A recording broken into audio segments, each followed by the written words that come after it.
तो जैसा कि हम लोग जानते हैं कि ये जो सिविल सर्विसेज एग्जामिनेशन है, इसमें करंट अफेयर्स बहुत बड़े इम्पॉर्टेंट रोल प्ले करते हैं, क्योंकि जो भी स्टैटिक पोर्शन हमें पढ़ने हैं, ठीक है, उनका करंट में क्या उससे रिलेशन है, उसका क्या इम्पोर्टेंस, उसे आप जोड़ने आना चाहिए, वो बहुत इम्पोर्टेंट है, ठीक है, ताकि आप मतलब ये चीज़ आपको और ये चीज़ दोनों डिफ्रेंशिएट ना लगे, दोनों एक तरह से दोनों का एक दूसरे के लिए कॉम्प्लीमेंट होना बहुत ज़रूरी है।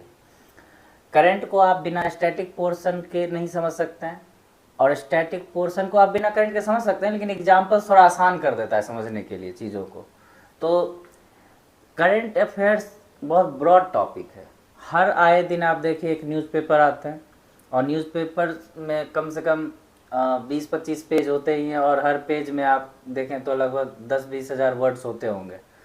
और यूपीएससी की जो सिलेबस है वो थोड़ी ब्रॉड है, और बहुत ज़्यादा मतलब आप देखें तो बहुत लोग उसे क्लियर कट समझ नहीं पाते हैं कि हमें न्यूज़पेपर्स की रीडिंग अगर करनी है करंट अफेयर्स में अपडेट रहने के लिए, तो क्या चीज़ हमें पढ़ना है, क्या छोड़ना है, और किस में कितना पढ़ना है। और दूसरी बात, न्यूज़पेपर आप रिवीजन तो नहीं कर सकते हैं, आप उसमें से कुछ कलेक्ट करके चीज़ रख सकते हैं। और बच्चे शॉर्टकट के लिए क्या करते हैं कि कोचिंग इंस्टीट्यूट के मटेरियल्स यूज़ करते हैं करंट अफेयर्स के लिए। और रिसेंट कुछ ईयर्स में देखा गया, 5-7 ईयर्स में, कि यूपीएससी के जो प्रीलिम्स के पेपर आ रहे हैं वो आप देखें, या एक पीटी 365 विजन आईएएस का थोड़ा फेमस है इन सब चीज़ों के लिए, कि लास्ट में कुछ नहीं तो पीटी 365 पढ़ लो, तुम्हारा करंट हो जाता है। एक माइंडसेट बन गया था 2016 के बाद से, ठीक है। तो आप देखिए तो रिसेंट कुछ ईयर्स में यूपीएससी ने स्टैटिक की ओर ज़्यादा फोकस किया, और करंट को थोड़ा सा प्रायोरिटी कम किया है। और थोड़ा सा तो वो फोर्स करना चाहती है कि मतलब थोड़ा एनसीईआरटी को इग्नोर मत करो, जो तुम्हारा बेसिक है कॉन्सेप्ट उसको जरूर पकड़ के रखो, उसके बाद करंट से रिलेटेड चीज़ों को लेकर थोड़ा सा अपडेट रहना जरूरी है। क्योंकि आफ्टर ऑल जो आपको सिचुएशन में वर्क करने हैं, तो आपको करंट सिचुएशन की अंडरस्टैंडिंग आपको तभी होगी जब आप करंट सिचुएशन को सब चीज़ पॉलिटिकली, इकोनॉमिकली, सोशली आप चीज़ों को अच्छे तरह से समझ रहे हैं, ठीक है। तो मेरा आपसे ये क्वेश्चन है कि एक बच्चा अगर इस जो सिलेबस का जो एक कंफ्यूजिंग वर्ल्ड है, ठीक है, और दूसरी जो मार्केट में जो स्टडी मटेरियल्स अवेलेबल हैं वो कहीं ना कहीं हैं तो सिलेबस से ही रिलेटेड, लेकिन और ये कोचिंग इंस्टीट्यूट के नोट्स या जो भी इतने टॉपर्स के डिफरेंट अलग अलग स्ट्रेटजी होते हैं, सबकी लाइफ की अलग अलग जर्नी है। तो इन सब चीज़ों के कन्फ्यूजन से बचने के लिए आप कुछ एक तरीका बताइए जिससे कि बच्चा को क्लियर कट समझ में आ जाए कि इस तरह से वो अपने करंट अफेयर्स वाले चीज़ को भी कवर कर सकता है, और साथ साथ मतलब स्टैटिक वाले चीज़ों को भी मतलब समझते हुए करंट को समझ सकता है, तो जिससे उसे आसान हो जाए और वो डिस्ट्रैक्शन से बच के रहे, और थोड़ा सा मतलब रोड मैप पर रहे, इधर उधर ना हो। इफेक्टिव स्टडी की बात में ये आप किसके लिए पूछना चाहते हो, आप बिगनर के लिए या मतलब? मैं चाहता हूँ आप सबके लिए बताएं। सबके लिए। आप जैसे देखा होगा, जब बच्चे पहली बार, अगर कोई बच्चा है उसको हम स्विमिंग सिखाना चाहते हैं जी, तो स्विमिंग सिखाने के लिए क्या होना चाहिए? किसी उसको आए ना आए, स्विमर के पास, ट्रेनर के स्विमर पास के ले पास जाते भेजते हैं। हैं। तो स्विमर के जब नदी में, पहले ऐसा तो है नहीं कि हम ले जाएंगे नदी में सीधा गंगा जी में उठाएंगे डाल देंगे। बिल्कुल, कई जगह ये सब भी ट्राई किया जाता है। छोटे बच्चे को थोड़ा सा, मैं देखा था, 1-2 वीडियोस देखा था कि छोटे बच्चे को, मतलब मैं 2-3 मंथ के बच्चे की बात कर रहा हूँ, डायरेक्ट फेंक देते हैं पानी में और वो खुद तैरने लगता है, क्योंकि बच्चा जो गर्भ में रहता है तो एक तरह से फ्लूइड में रहता है। बिल्कुल। तो उसे थोड़ा सा तैरने का ये मतलब कहिए कि वो थोड़ा सा हल्का होता है वाटर के एस्पेक्ट में, एज कम्पेयर टू जब ह्यूमन बॉडी की जो थोड़ी सी ट्रांसफॉर्मेशन होती है, तो उसके कंपैरिजन तो वो ना, उसे अभी कुछ समझ तो है नहीं, लेकिन वो स्विमिंग सीख गया है, वो बॉडी अपना ऊपर कर ले रहा है। मैं एक वीडियो देखा था तो वो अचानक से याद आ गया आप जो बोल रहे थे। तो बैक और फ्रंट उसको सही से आना चाहिए ना। बिल्कुल बिल्कुल। जब बैक फ्रंट वो सही से चला लेगा तो उस आधार पे तभी काम होगा। हाँ, तो आपको पहली चीज़ें, आप जब आप यूपीएससी की जर्नी में आ रहे हो तो मतलब एक सिंपल सी चीज़ है, एक बच्चा लाया गया उसको फेंक दिया गया। हाँ बिल्कुल। अब उसको ना फ्रंट चलाना आता ना भाई बैक चलाना आता है जी। तो आप उससे क्या एक्सपेक्ट करोगे, उसका एक्सपेक्टेशन क्या होना चाहिए? और वो किसी न किसी तो सीखने की कोशिश करेगा, सीखने की कोशिश करेगा। तो सीखने के लिए क्या होना चाहिए, एक मार्केट होनी चाहिए, लोगों को वो चीज़ें बताई जाए। तो पहली चीज़ें जो फर्स्ट जनरेशन होती है उसको उसके बारे में नहीं पता होती। जैसे आपको, आपके घर में कोई आईएएस था? नहीं, कोई नहीं। तो आपको क्या ट्रबल हुआ आज तक? चैलेंजेस ये सब आए कि जो, हाँ, एक क्लियर कट, मतलब कि पहला तो मेरा बैकग्राउंड भी थोड़ा इससे रिलेटेड नहीं था, इंटरेस्ट भी मेरे नहीं थे, तो एक ये चैलेंज था पहले इन सब चीज़ों में इंटरेस्ट हो। पहले कब तक आप मतलब एक सिर्फ इसलिए पढ़ रहे हो कि मतलब मुझे ये करना है, थोड़े आपके मतलब पैशन होने चाहिए, क्योंकि इसमें कुछ ऐसा नहीं है कि मतलब एक किताब या 2 किताब या 10 किताब आप पढ़ लोगे तो फिर तो आपकी तैयारी पूरी हो जाती है, ये है नहीं। आपको मतलब इन्वॉल्व होना पड़ता है चीज़ों में, ठीक है। ये नहीं कि मैं, आपको लगना चाहिए कि मतलब ये जानना मेरे लिए ज़रूरी है, ये नहीं कि मतलब सिर्फ हम एग्जाम पर्पज से, सर्वाइवल के लिए कैसा फील होना चाहिए कि मतलब नॉलेज के पीछे भागने जैसा चाहिए, यहाँ पर एटीट्यूड होना चाहिए बिल्कुल। बच्चों का। तो पहली चीज़ें क्या होना चाहिए कि अगर आप किसी चीज़ के लिए, तो आपको मानसिक रूप से बिल्कुल तैयार होना चाहिए उसके लिए। जी आपके बीच में बाधाएं बहुत आएंगी, जी बाधाएं आएंगी, आपका कभी कभी इंटरेस्ट बहुत अच्छा रहेगा, इंटरेस्ट लेवल बहुत लो हो जाएगा, आपके पास मेंटली, फिजिकली, इमोशनली हर तरफ से आप वीक होते चले जाएंगे। जब आप वीक होते चले जाएंगे तो आपको उस चीज़ को फिर नया शुरुआत करना पड़ेगा। तो पहली चीज़ें क्या होनी चाहिए कि अगर आप कोई बच्चा आ रहा है तो वो पहले माइंड मेकअप करके आए कि अगर मान लीजिए कि मुझे कितने ईयर इस फील्ड में रहना है, 3 साल, 4 साल, 5 साल, या हमें 2 साल में सिलेक्शन लेकर चले जाना है, क्योंकि उसका प्रोसेस होता है। ऐसा है नहीं कि कम से कम इस जर्नी में अगर नॉर्मल देखा जाए तो 3 से 4 साल लगता है, आपने भी इसको एक्सपीरियंस जी किया होगा। बिल्कुल। तो हमें क्या होना चाहिए, पहले एक बच्चा आए तो उसको पहले बेसिक चीज़ें, धीरे धीरे मार्केट में आने से पहले बेसिक चीज़ें उसको पता होना चाहिए कि प्रीवियस ईयर क्वेश्चन पेपर में आज तक क्वेश्चन किस टॉपिक से पूछे जा रहे हैं, कौन कौन से क्वेश्चन पूछे जा रहे हैं, ट्रेंड उसका क्या है, ट्रेंड कैसे शिफ्ट हो रहा है। कभी कभी क्या होता है, स्टेटिक्स की ओर ट्रेंड शिफ्ट होगा, कभी कभी ट्रेडिशनल टॉपिक की ओर होगा, कभी कभी स्टेटिक्स प्लस ट्रेडिशनल की ओर हो जाएगा, कभी कभी करंट की ओर ज़्यादा हो जाएगा।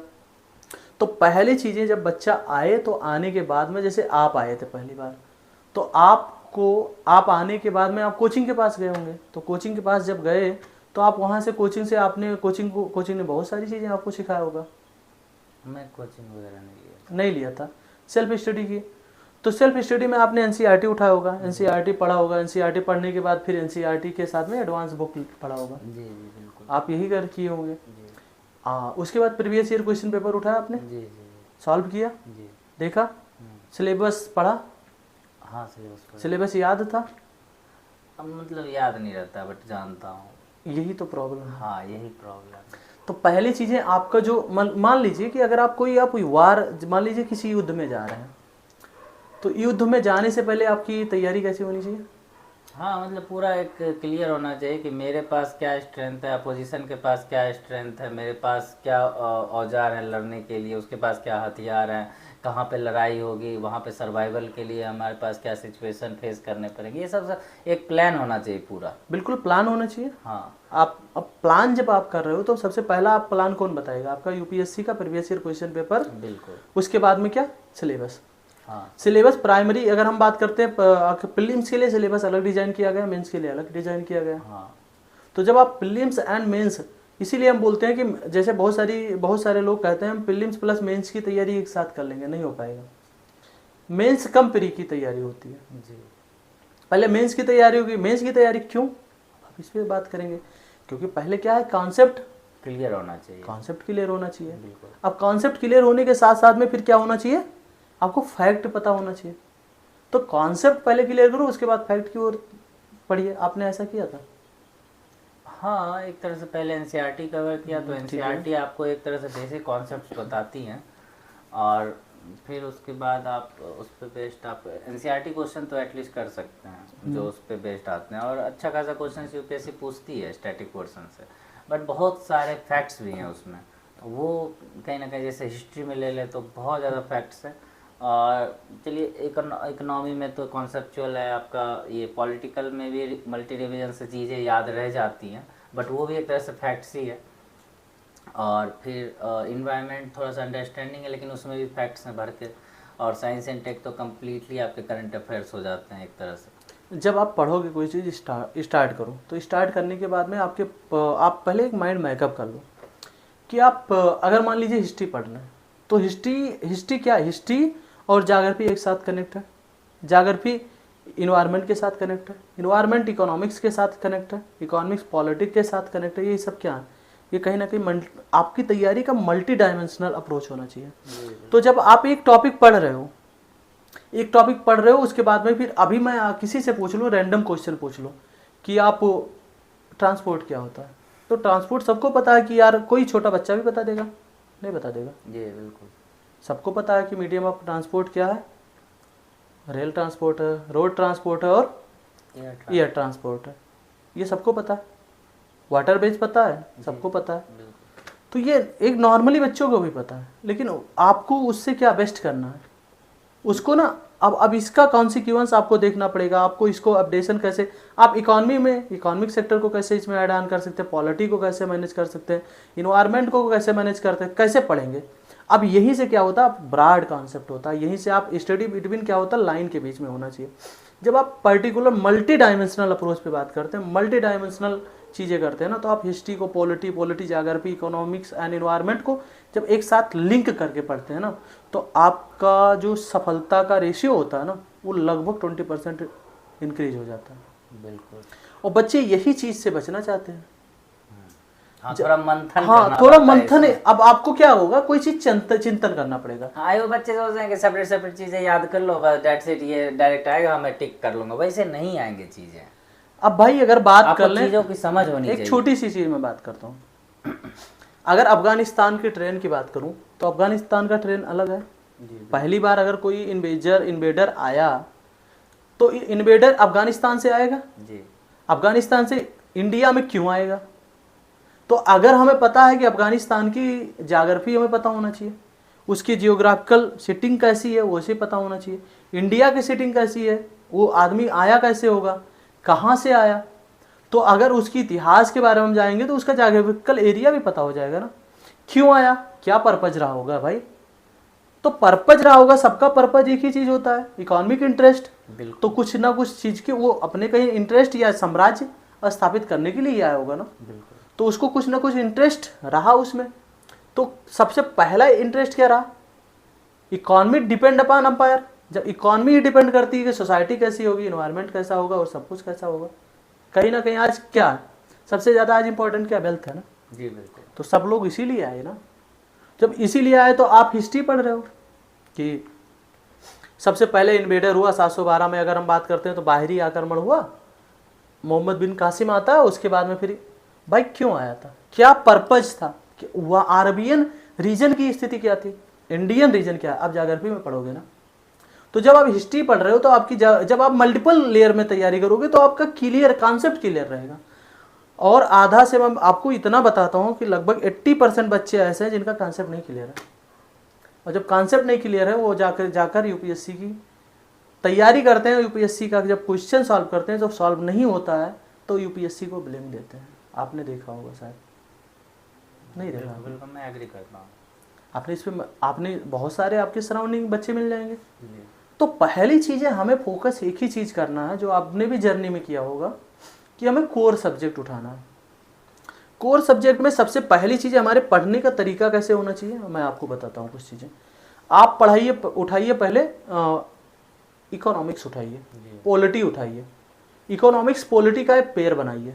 उसके बाद में फिर आप उठाइए जियोग्राफी इन्वायरमेंट उठाइए, एक पेयर बनाइए। उसके बाद में आप हिस्ट्री उठा लीजिए, या आप हिस्ट्री ज्योग्राफी उठा लीजिए, ज्योग्राफी के हो गई, इन्वायरमेंट एंड साइंस, ये क्या है, पेयर है। बिल्कुल। तैयारी करने का सबसे अच्छी रणनीति ये होती है। अब आपकी रणनीति मैटर करती है, आपकी अलग होगी, हमारी अलग होगी। तो जब आप ये पेयर बनाएंगे, उसके बाद जब ये सब चीज़ आपका तैयार हो जाए, जब आप हिस्ट्री, आप इकोनॉमिक्स पहले उठाइए, उसके बाद में आप पॉलिटी उठा लीजिए और आईआर, इन चीज़ों को जब आप पढ़ लोगे तो 60% जो आपका न्यूज पेपर है यहीं से कवर हो जाएगा। आपको अदर सब्जेक्ट में जाने की ज़रूरत नहीं है। जब ये चीज़ आप कवर कर लोगे तब चीज़ें, जब आप मल्टी डायमेंशनल अप्रोच अपनाओगे, जब चीज़ें कनेक्ट करना सीख जाओगे, क्योंकि जब आपको सिलेबस बिल्कुल क्या होगा, लर्न होगा, क्लियर होगा, तो आप ये चीज़ें समझ जाएंगे कौन सा सब्जेक्ट में ये क्वेश्चन पूछा जा रहा और कहाँ ये लिंक होगा। क्या ये जियो पॉलिटिक्स का पार्ट है, या इन्वायरमेंट का पार्ट है, या हमारा जियोग्राफी का पार्ट है, या हिस्ट्री का पार्ट है, या साइंस का पार्ट है।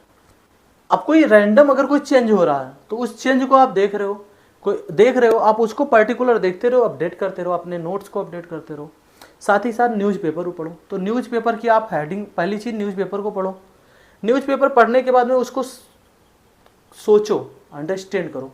आप किसी चीज़ को पहले, कोई चीज़ शब्द आया तो उसको पहले देखो, उसके कीवर्ड्स क्या हैं, कीवर्ड्स पे फोकस करो। आप करते होंगे, नहीं करते हैं? जी बिल्कुल। तो कीवर्ड्स पे जब आप फोकस करोगे तो क्या होगा कि जैसे हम मान लीजिए हम दोनों बात कर रहे हैं, कोई चीज़, सिंपल सी चीज़ टॉकिंग कर रहे हैं, तो मैंने आपसे कोई सब्जेक्ट या कोई टॉपिक आपको दिया तैयार करने के लिए, आपने क्या किया, उस पर हम लोगों से क्या हुआ, हम लोग बात कर रहे हैं। तो जैसे मैंने आपको एक सब्जेक्ट दिया, पॉवर्टी, गरीबी क्या है, तो आपने इसके बारे में पढ़ा होगा, गरीबी क्या है, नहीं पढ़ा होगा? जी बिल्कुल। तो गरीबी क्या है सबको पता, लेकिन गरीबी के ऐतिहासिक परिणाम क्या है, पृष्ठभूमि क्या है, ये पता, ये कहाँ आप इतिहास में पढ़ोगे। और गरीबी का अगर हम कारण देखें तो भौगोलिक कारण है, भौगोलिक कारण बिल्कुल है नहीं, आप भी इससे एग्री करते हैं? में पढ़ना होगा, बिल्कुल पढ़ना होगा। तो आप इसके लिए क्या करेंगे, आप नॉर्थ की सिटिंग जाओगे, नॉर्थ की सिटिंग अलग है। नॉर्थ में देखोगे बाढ़ आएगी, सूखा पड़ेगा, तो सूखा बाढ़ जब आएगी, मौसम अनस्टेबल है, तो अनस्टेबिलिटी होगी, तो वहाँ पे क्या होगा, क्रॉप फेलियर, वहाँ पे क्रॉप फेलियर होगा, एग्रीकल्चर फेल होगा। और जब होगा तो पॉवर्टी आप उठा लीजिए ना, सबसे ज़्यादा आप उठाइए यूपी बिहार, बिल्कुल, और उसके बाद में बंगाल, उड़ीसा, झारखंड, देखिए ना आपके सामने रखा है। अब आप साउथ सिटिंग में जाएंगे तो साउथ सिटिंग में क्या होगा, साउथ की सिटिंग का टोपोग्राफी अलग, क्योंकि वहां पे क्या होगा, वहां पे आपको सबसे पहले देखेंगे पोर्ट डेवलपमेंट होगा, स्पाइस डेवलपमेंट होगा, वहां पे क्या होगा, कैश क्रॉप की ओर लोग ज्यादा बढ़ेंगे, प्लांटेशन की ओर बढ़ेंगे। तो ये किसमें पढ़ना है, जियोग्राफी में ना। तो मैंने आपको एक टॉपिक उठाया, आपने यहाँ पढ़ लिया। अब इसके बाद, अब इसका परिणाम इन्वायरमेंट में क्या है, गरीबी पे, गरीबी का इन्वायरमेंट पे क्या परिणाम पड़ेगा भाई, इन्वायरमेंट पे भी बहुत ज़्यादा परिणाम पड़ेगा। उसके बाद में गरीबी का इंटरनेशनल पे रिलेशंस, या अगर हम बात करते हैं वैश्विक आधार पे, तो वैश्विक आधार पे बहुत सारे रिपोर्ट्स आते हैं, बहुत सारी रिपोर्ट्स आते हैं ना। तो उस रिपोर्ट्स को इंडिया क्या, SDG जैसे डेवलपमेंट गोल्स हैं, इंडिया की अगर हम बात करते हैं नीति आयोग, वो भी उस पर रिपोर्ट जारी करती है। तो आप क्या पढ़ रहे हो, इंटरनेशनल भी पढ़ रहे हो, वो भी चीज़ें पढ़ रहे हो ना। आप इसका एथिकल पर्सपेक्टिव होगा, आप इसमें एथिकल भी चीज़ें पढ़ोगे ना, एथिक्स भी पढ़ोगे ना। तो आप मुझे बताइए कि आप गरीब पॉवर्टी पढ़कर आप सारी चीज़ों को पढ़े नहीं पढ़े, पॉलिटिकल पढ़ेंगे, पॉलिटिक्स पढ़ेंगे, गवर्नेंस पढ़ेंगे, तो पॉलिटिकल कैसा, गुड गवर्नेंस की बात करेंगे, तो गुड गवर्नेंस किसका पार्ट होगा, गवर्नेंस का होगा। पॉलिटिकल सिस्टम होगा, तो पॉलिटिकल सिस्टम के लिए गवर्नमेंट क्या करेगा, इंडिया क्या है, India is a social welfare state, तो कल्याणकारी योजनाएं बनाएगा। तो जब कल्याणकारी योजनाएं बनाएगा तो इंडिया का पॉलिटिकल सिस्टम, नीति, वो आपके सिलेबस का पार्ट होगा, तो पॉलिटिकल सिलेबस हुआ। अब आप बताइए, मैंने आपको कोई छोटी चीज़ बताया, बट इसमें सारी चीज़ लिंक है ना। तो आप जब इस तरह से पढ़ोगे तो आपका सिलेक्शन नहीं होगा, बिल्कुल सिंपल सी चीज़ होगा।